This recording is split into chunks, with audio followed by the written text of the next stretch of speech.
Hello YouTube, this is another review I'm doing of the Sennheiser HD598's Audiophile headphones. I realize I'm a little late to the party getting this review out, only by a few years, but you know, better now than never, you know. So anyway, let's get on with the review. So as you can see, they are definitely different from your normal black, gray headphones that you typically see. These are a beige color. Of course, you don't need me to tell you that. You can see what it looks like. It's got wood accents. It's got wood accents around this grill, the speaker grill. It looks pretty nice. To me, I really like the look of it. Some people don't. These pads are brown. These pads are velour. Very, very soft. These are probably one of my most favorite types of padding for the headphones. It's also, everything's pleather, plastic leather. It's very soft. In fact, I think they overdid themselves a little bit because since these things are so light, you can't even feel them on your head once you put these on, which is pretty cool. A lot of headphones are kind of heavy, but these are extremely light, and that probably can be attributed to the fact that it's all plastic. Everything on here is plastic. There's no metal except for the speaker grills. Everything is plastic. But I can assure you, this plastic feels very nice. It's not cheap. It doesn't feel cheap, I should say. Very nice plastic, and I don't think you will be disappointed by that. So anyway, let's get on to the sound quality, because that's really what you really care about, right? So anyway, let me just talk about the Soundstage. Since these are open back headphones, which means the drivers are like right behind this grill. If I were to put my hand over it, I guess you could call that closed back. Anyway, they're open back.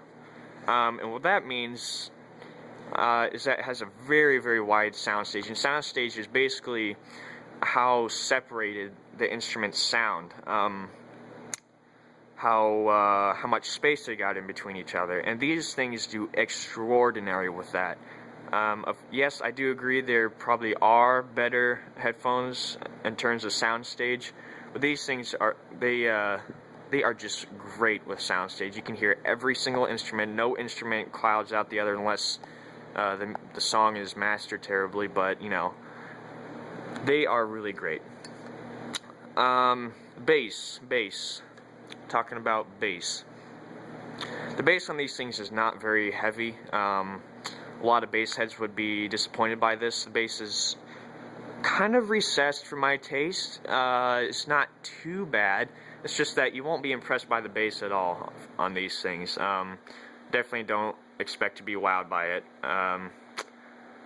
But it's not like the bass is non-existent. It's just not very punchy. It extends down very well. You can hear the bass. You can hear the bass guitar. You can feel the bass drum on the drum set, but it's just not very pronounced.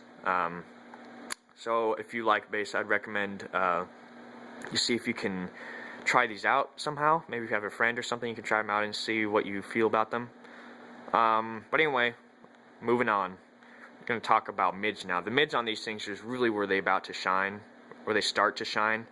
For instance, if you take into consideration the song Still Got the Blues by Gary Moore, about 3/4 of the way down the song, Gary Moore switches down to his bridge pickup.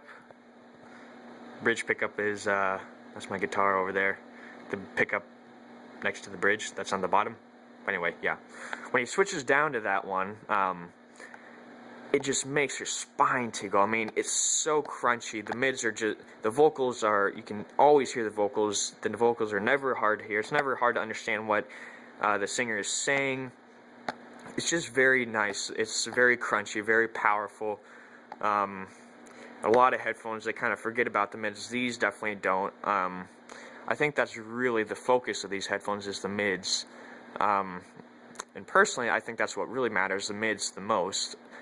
But anyway, moving on to the highs. The highs on these things, well, let me just say this. A lot of headphones have problems with sibilance. A sibilance is the sound that's created when you pronounce your S's, or when you when you hit the crash cymbal or any other kind of cymbal on the drum set.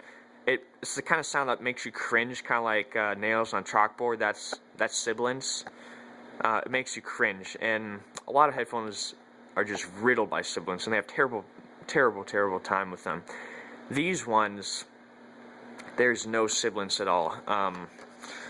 Sibilance is basically non-existent unless you equalize your music so that it is, but it's very hard to do that. The sibilance, very non-existent on these. It's really nice.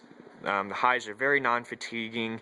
You can hear the crash cymbals very well, even though there's no sibilance.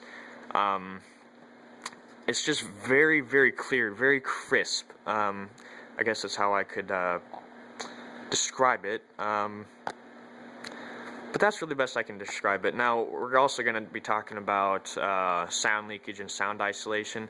Now, since these are open back, there's basically nothing between the metal grill and the insides. So what that means is when you put them on, you're basically going to hear everything that everyone's saying, and everyone around you is going to hear everything that you're listening to. In fact, quite hysterically, I hang these up on my computer. My computer's not around here, but I hang these up on a cabinet door right next to my computer, and I plug them into my amp. And sometimes I'll plug my amp into my computer, and if I'm too lazy to turn my computer sound into the actual speakers instead of the headphones, sometimes what I'll do is I'll just crank up the amplifier, and I can hear perfectly whatever I'm listening to on the computer just through these. I have them set up kind of like this on this cabinets on the speaker or the cabinet door. I'll just hang them up. My computer screen will be right here. I'll just turn up my the amplifier, and I can hear everything. They work just as good as my actual computer speakers. It's pretty bad. If that can give you any idea of how bad the sound leakage on this is, but that should be expected with open back designs. That's just the way they are. So don't hold them against that, because that's just the way they are.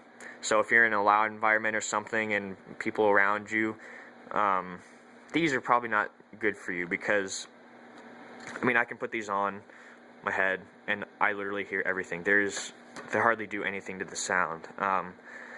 So yeah, sound leakage terrible, sound isolation terrible, but the upside of that is the sound stage of these and the overall clarity. So it's kind of a trade. The cable on this thing, it's terminated in a 1/4 inch plug, which I think is kind of annoying because they're very low impedance headphones, and what that means is that you don't need a lot of electricity to drive the speakers, which means that you don't need an amp. I said I use an amp.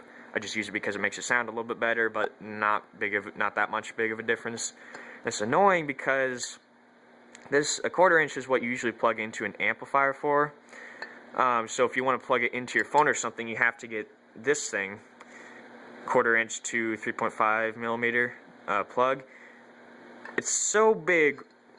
Let's see if I can do this with one hand. I'm holding my phone. There we go. Pro. But anyway, when you put it on, it basically becomes as big and ginormous as an audiophile pencil. I don't even think that's a real thing. I just made that up right now. But yeah, it becomes as big as a pencil, like I can write. It's really annoying if you want to put it in like your pocket or something. I wish what they should have done is included a cable that terminates in a 3.5 millimeter jack instead of a 1/4 inch 6.3 millimeter. That's just, I mean, Sennheiser, I mean, really, you did everything right about this headphone, but that's just annoying. These things don't need an amp. And I understand they're never supposed to be taken out of the home, but because they're open back and they don't isolate very well. But you should have included both, because some people will want to use their phone or something directly, or their iPod or whatever. So that's about it for my review. Yeah, that's Big Ben. My friends got that for me for my birthday. I have no idea. Don't even ask. I don't understand.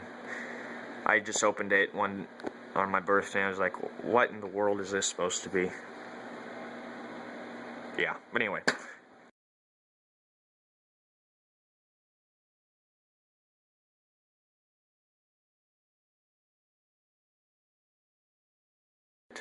That I missed, I would appreciate it. Thank you for watching. Have a good life, everyone.